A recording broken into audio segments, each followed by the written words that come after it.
In this episode, I am going to be exploring the concept of trust, defining what it is or what it could be, and also establishing the characteristics or components of trust and what drives our perception of trust. So if that's something you are into, stay tuned for the rest of the episode. Disclaimer. Everything that you're about to hear are the thoughts of one guy, Daniel Briggs Adisa, the host of the V052 Times with Daniel podcast. He is simply just a young man gifted by God with a brain and who likes to think for himself. So what you're about to hear are the opinions of Daniel and sometimes some other people. Sometimes these things are well read, sometimes these things are just pure opinion. Whichever one comes your way, enjoy it, but know that this is not a professional platform.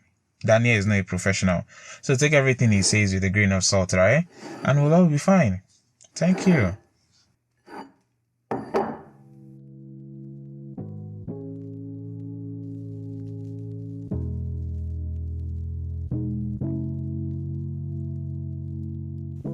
Hello everybody, good morning, good afternoon, good evening, good night, good whatever time of the day you're listening to this, and welcome to another episode of the V052 Times with Daniel podcast. How are you guys doing? I hope you guys have been doing well. It's been a good 2 weeks. I am glad to be back in your ears. If this is the first time you are listening or discovering the podcast, hello. Welcome to the farm. Welcome to the volatile community. This is a space for those who seek wisdom so that they can be wise and so that they can make sense of the world around them. This is basically a commentary podcast about society and different things around us with I, Adisa Daniel, or like I popularly like to tell people, Daniel Briggs Adisa. I'm your host on this day show. And this episode is actually in one of 4 or 3 parts. This episode was actually motivated by a listener. Actually, somebody reached out to me, Peter Taiwo.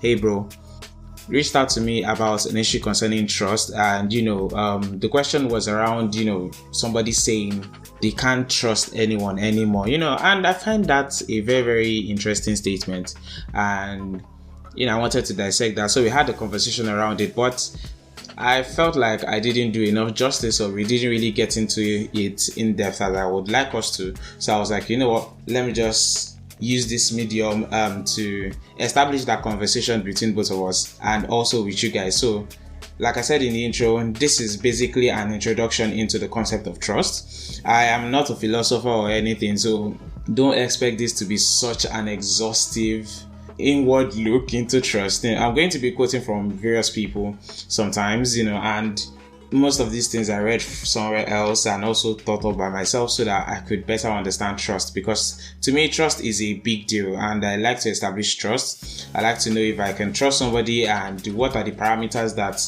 motivate, or should I say ground that trust. What are the factors via which the trust is established in the first place? I like to understand all of that, and I think it's a pursuit that all of us should actually want or should participate in. So without further ado, let's get into today's episode, shall we?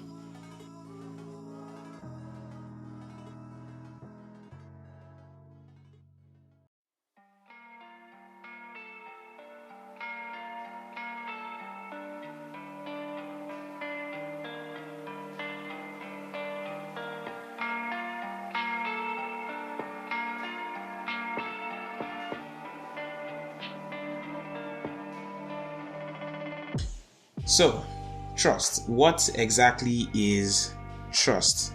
How do you define trust? What exactly do you mean by trust? What are the things that surround trust? Let's get into some definitions. So, when I was thinking about trust, and I've always kind of somehow thought of that, I know what trust is now. Like, I've experienced trust. I have trust in people. I have trust in myself for some things. People trust me. So, like, I've experienced trust.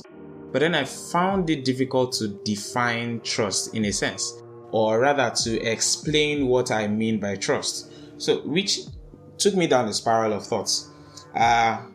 One dictionary definition of trust is confidence in or reliance on some person or quality. By that definition, we can infer that to trust means you have confidence in someone or something, or you rely, or you have a sense of reliance in that person or in the quality being offered, or even maybe both. You have both a confidence and, inspired by that confidence, a reliance on the person or the quality.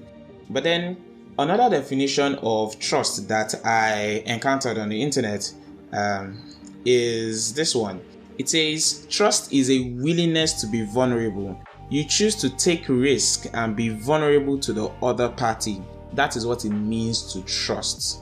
So the dictionary definition, confidence or reliance, right? But according to this guy, James Davis, what it means to trust is a willingness to be vulnerable, to choose to take risk and be vulnerable to some other party. Whether that party is living or non-living, whether it's a concept, whether it's metaphysics, whatever it is, you are choosing to be vulnerable. And at first, for me, it seemed like as if there was a little bit of contradiction between these two definitions, but then I landed on the table of two things can be true at the same time, or even more so, they can be related in a sense. Because when you have confidence in someone, or you have confidence in something, in a sense, you are relying on that thing, or you can come to rely on it in some way. Now, reliance doesn't necessarily have to mean total dependence on, but some form of dependence. Now, just suppose that with how sure are you of your confidence in that thing? How sure are you of the characteristics, of the quality of the things that you've seen or witnessed with the person or that thing? How confident are you in them, confident enough to trust them, right? And you realize that there is never a full assurance of trust. There is never really that 100% thing where nothing can ever be subjected to doubt, right? It doesn't exist with somebody else. So in other words, it is in a sense true that you are choosing to be vulnerable, because you see a bunch of people, you meet them, you get to know them, maybe you get to know them, and a bunch of other things. And so you intermingle all those kind of stuff. You never truly see every aspect of a person's being, and you never truly explore every aspect of a product, right? So you choose to be vulnerable. Take, for instance, terms and conditions, all those terms and condition stuff. I doubt anybody really reads most of them. For some applications, some websites, their terms and conditions are hella long, pages upon pages upon pages of something, which I think that those people genuinely made that way just to make sure we just get tired and sign, right? Most of the time, we just agree to the terms and conditions without ever checking them out. We are choosing to trust in the company. We are choosing to trust in the entity offering those terms and conditions, even though we know them not or understand them not. We are willing to trust in them, which means we are willing to take a risk. We are willing to be vulnerable to the other party. And I think right there, you see how the definition of James Davis actually gives us a much more broader lens to look at trust with. At least for me, that's what it did.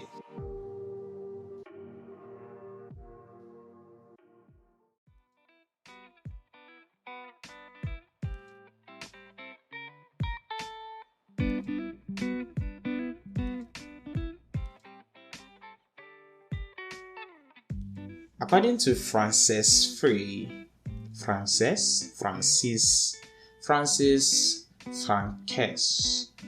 I don't know, Frances or Francis, who knows? According to Frances Frey, there are three major components of trust. The first is authenticity.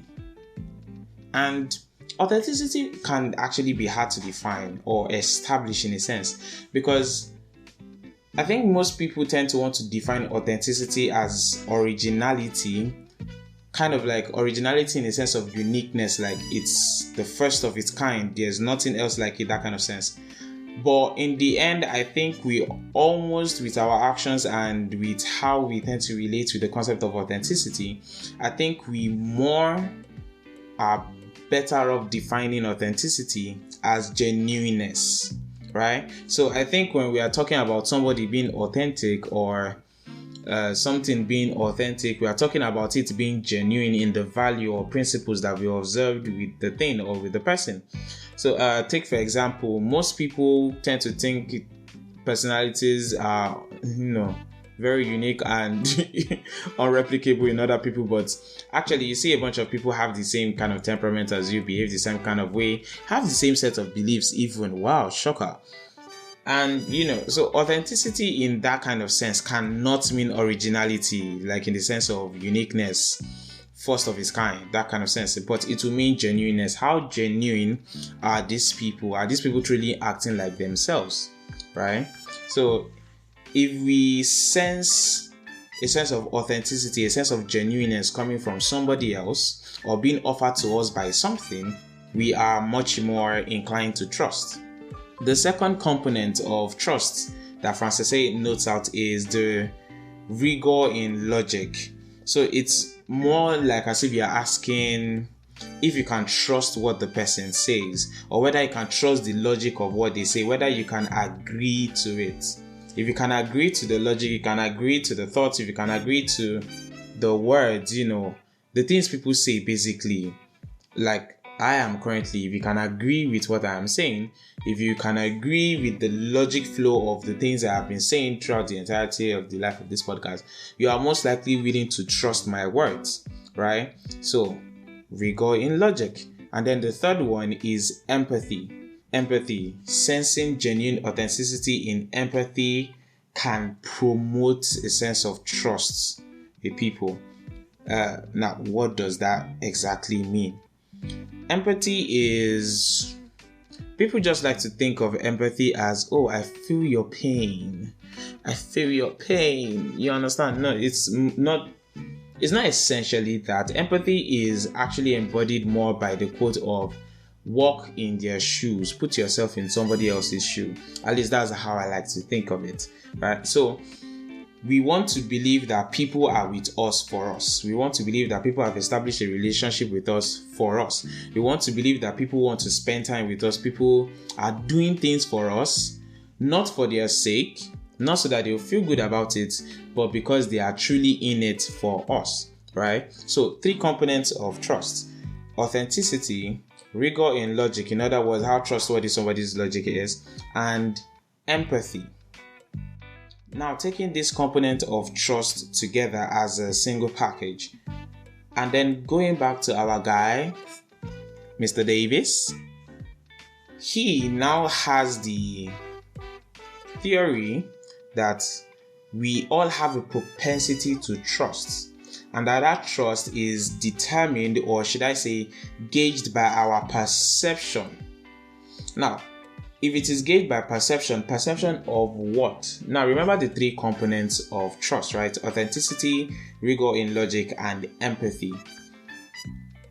So, we are perceiving, or should I say, we are creating a perception of you, of somebody else, even of ourselves in some way or something, based on how authentic we think that thing is. In other words, the genuineness, based on the kind of logic, the usefulness in a sense, and the empathy, the value it offers towards us. You understand? The value and care, basically. I think empathy just usually surrounds any discussion of a sentimental value. So now here's one thing to note. All these things in a sense are based on context. They are based on situation. So authenticity is not necessarily the same thing across all boards. Genuineness is not necessarily the same thing across all boards. Logic, the trustworthiness of somebody's words or something's promises or statements or anything, based on context. Empathy, based on context. So none of these things have a hard, fast rule to them, although you can establish basic principles to them. Now let's go back to our theory from James Davis, where he says we all have a propensity to trust, and that our trust of people is highly governed by our perception. Now that very perception is driven by 3 things, and he highlights them as such. Number 1 is ability. Does the person have the ability to do what they say they can? More accurately, do they look like they can do it? Right? So I think this, we can see it in a little bit of authenticity and rigor in logic. So we are trying to establish ability, a sense of ability, or should I say proof of ability. So you have somebody telling you they can do this. Take for instance, you're trying to hire somebody to fix your car, right? You've never worked with this person before. You have no recommendations. You have no sense of review, nothing. So your first time meeting this guy, you are going to be having a discussion with him, trying to establish that customer-worker relationship between both of you. And one of the things you're trying to do there is judge their ability to fix your car. Or maybe you don't have a car, maybe it's a phone, you can't relate it to anything. This is the scenario that popped in my head. Don't come for me. So, in a sense, you are trying to judge the authenticity of their ability, of their skills, right? So, their ability. And while you are trying to judge that, you're going to be asking various questions. You are going to be demanding for proof, in a sense. And when they are making an argument for their ability, you are going to be testing the rigor of their logic. You are going to be testing how acceptable, agreeable, trustable, etc. how agreeable you are to the logic that they are giving you, right? Then the next thing that drives our perception is benevolence. Benevolence, but I think I will still want to call it empathy in a sense, but let's just go with benevolence since it's not my theory. The major reason why I am kind of rephrasing benevolence as empathy is because when he was describing what we see benevolence as, is we are thinking, do they care about me? Will they hurt me or protect me, or will they defend me? Are they going to do this for my benefit, for my good? Do they care about my good? So see why I was, describing it as empathy in a sense. But yeah, I guess you can't see it as benevolence also. But I think benevolence works more in a top-down kind of structure, like somebody with authority, right? The empathy they have towards people under their authority, or should I say below their authority, we tend to term it as benevolence, right? And the opposite of that, we tend to term it as tyrannical or something along those lines. So we are trying to see whether they care for us, right? Which brings us back to the third component of trust by Francis Frey, that the component of trust is empathy. Then, according to James Davis, another thing that drives our perception of trust is integrity. What are their values? Do they have any values in the first place? Do they live by those values? Can you agree or accept those values, right? Do they mirror your own values? Is there any common ground? Is there any difference? Is there any combativeness between you two's values, your worldviews, and everything like that? Integrity. And I think you can't measure integrity by that, by ascertaining what somebody's values in life are, or what their personal values are, generally how they see the world, and whether they live by those set values. You can technically, I think, or should I say much more succinctly, judge exactly how integrous such a person is. Is integrous even a word? Weird. Just weird.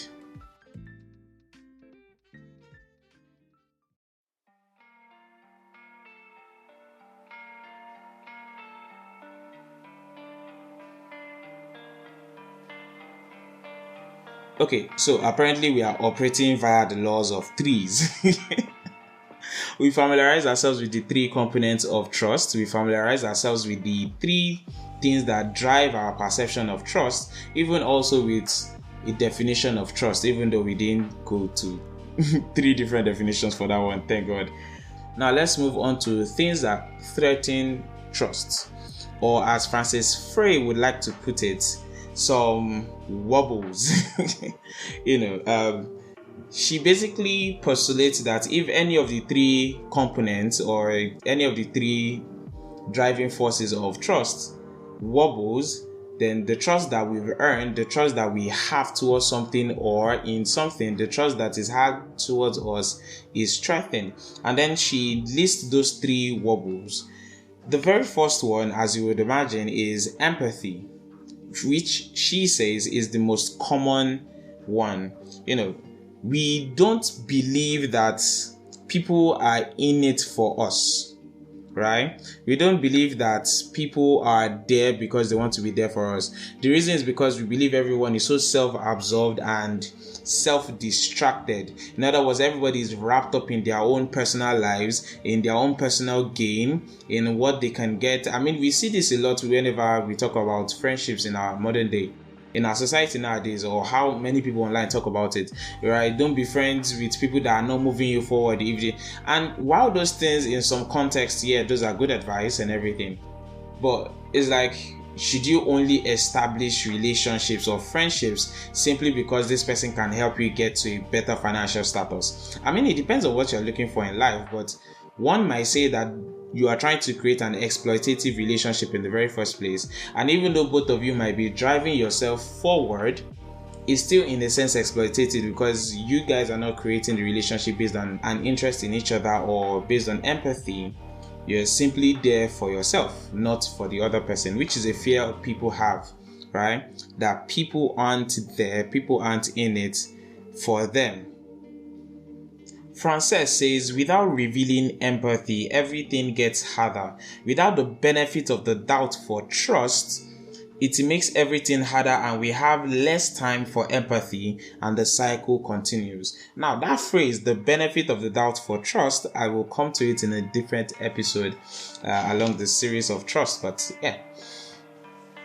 So to fix this wobble, to fix this very threat towards our trust, we need to identify where, when, and to whom we are willing to extend our empathy. We are willing to offer our distraction, right? So in other words, where, what is the situation, what is the location, when, what time of the day, let me just use that as an arbitrary example, and to whom, what kind of person are you willing to trust? I remember the conversation I was having with Peter, I mentioned something like that. Many people don't think of trust in the sense of, in what context can I trust somebody? In what context? What level of trust do I want to establish in this context or this situation versus this other situation? What kind of person do I want to be trusting in that sense? That kind of thing, etc., etc., etc. She says that doing all this, identifying all these things will help us trace to the where, the when, and to the whom you are likely to extend your empathy. Now, another wobble is the logic wobble, and she says this comes in two forms. It's whether you have bad logic or you have a bad way of communicating your logic. Now, like her, I can't help you currently with the first one. If you simply have bad logic, should I just say your theories or your thoughts or your opinions just don't make sense, I am not the person to necessarily help you with that. There are people who can. But if it is the second one, which is that you just have a bad way of communicating your thoughts, you can communicate in two different ways. You can take us on a journey, you can tell a story, you understand, that helps us, visualize the points that they are trying to make and get us to a destination. But she argues that this is ineffective if you are trying to establish trust, especially if you are trying to rebuild the trust. So she advises, start with your point. Let the point be known right off the bat, and then give supporting evidence for your point. Because they haven't learned to trust you yet. Many of us, we like certain creators on the internet and we love their storytelling style, right? But have you ever considered why you like the storytelling style? It's because you probably found something to relate to it. You found a sense of empathy, and if the things they are saying, you found a sense of agreement, and also how they are saying it, who is saying it, you find a sense of originality, in a sense, like genuineness, that they truly mean what they are saying. See, those you find those three components of trust there. So you understand, or should I say, you better accept their storytelling, so they don't necessarily need to get to the point first. You trust that there's a point for them to make. But for somebody who you are just discovering, needs to tell you exactly what they are trying to do first. and then provide their evidence, which is something I'm actually applying with this episode, because you notice in the intro I told you exactly what this episode is about, and then later in the audio as you're listening, if you're listening up to this point, I'm telling you why what I said, the opinions, the point I'm trying to make, why they are valid, so that you can trust in them. So yeah, that's about it for the second wobble. And her solution to the third wobble, which is the authenticity wobble, is that when we think someone is being inauthentic, we can sense it quickly. And because we can sense it quickly, we simply tell people, be yourself, right? You can tell when somebody is not being original. You can tell when somebody is trying to act like something they are not. At least if you're perceptive enough that you're looking at the other person, you can tell. And when you're able to tell, you want to tell people, be yourself. Just be yourself, right? Don't care about people. Be yourself. But the thing is, it's difficult to be yourself, because if you are different in any sense from the people around you, it is difficult to represent and honor that difference. There is that instinctive temptation to want to hide the difference, to want to hide yourself in a sense. And so that's why we tend to gravitate towards people who are like us, people who think like us, people who laugh like us, etc., etc., etc. Because it is easier to be yourself amidst people who are like you or almost like you. So her solution is this: pay less attention to what you think people want to hear, but more to what your authentic self wants to say. What are your principles? What are your values? What do you value about yourself? What do you value about other people? How do you want to be treated? How do you want to be loved? How do you want to be spoken to? How do you want to speak to people? These are all things, guidelines of your character in a sense, right? And so all these things encompass your authentic, genuine self. And whenever you are not adhering to your self principles, whenever you are not adhering to your self-evaluation of yourself, you are being non-genuine. I don't know the English to use there. I thought about it for a whole 2 minutes. You're not being genuine in a sense, right? And that lack of genuinity, that lack of originality in your personality irks people. It kind of like chokes us a little bit. So pay less attention to what you think people want to hear, and pay more attention to what your authentic self wants to say. Now, again, based on your principles and values and everything. Now, this doesn't necessarily mean that you are right.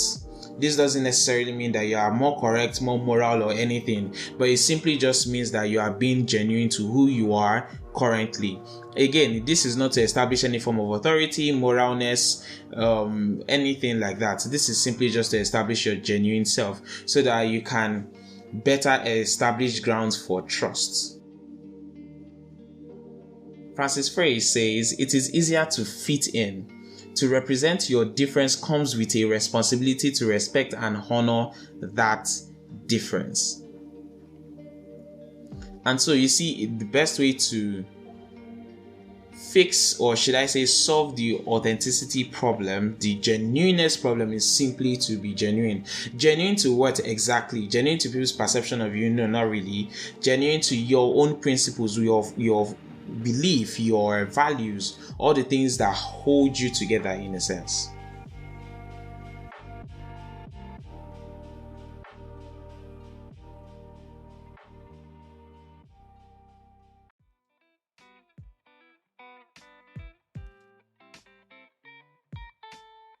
Okay, so far we've kind of established an understanding of trust. We've established what it means, that ultimately it is about vulnerability and choosing to be vulnerable. We will establish the three components of trust given to us by Francis Frey as authenticity, rigor in logic, and empathy. And James Davis simply coming in to buttress the point, or should I say pad up the components of trust, says our sense of trust is guided by perception driven by three things: ability, our judgment of the person or the thing's ability, their benevolence or empathy, their care for us, and also their integrity, the values their spouse and how well they meet up to it. So sometimes you buy a product, and it's a product that has promised you the world, 6,000 milliamperes battery, 3.5 clock speed, etc, etc, etc. I don't know what I'm talking about, but you get the point. And then you end up buying the product and it offers you none of that. Like, you feel disappointed, you feel betrayed. Why? Because you trusted, you took the risk to be vulnerable, and that risk was trampled upon. So yeah, in conclusion, to trust somebody is to willingly be vulnerable to them, is to willingly allow for there to be a chance of a backstab, allow for there to be a chance of hurt. That is all I have for this episode. In the coming episode, we'll be going more in depth, slightly more in depth, trying to expand on the concept of trust established in this episode. We'll most likely be talking about how you can help people earn your own trust and how you yourself can earn trust. But for now, I'm going to leave you guys with this episode. Thank you for listening so far. I really do appreciate it. Again, thank you very much to Peter Taiwo for being the inspiration for this episode and the next coming ones as I talk about trust and try to just establish a basic understanding of it. You can always reach out to me. I'm active on Twitter at Daniel Briggs. My email is there, ordanbriggs. Instagram is there, everything is there basically. If you have my personal number, I think some of you do. I'm still debating leaving out my personal number on the internet because I just like my peace. If you don't have my peace, something for me, please. Oh yeah, that's me. But anyway, yeah, I would love to hear what you guys want me to talk about. Whether somebody asks you a question and you just want an overthinker's opinion on it, or a school teacher's opinion on it. Yeah, that's me. Anyway, thank you guys for listening so far. Hope you enjoyed it. I want to say glad you enjoyed it, but I think that's just arrogant. So I'll just say hope you enjoyed it. And I can't wait to see you in the next episode. Bye-bye.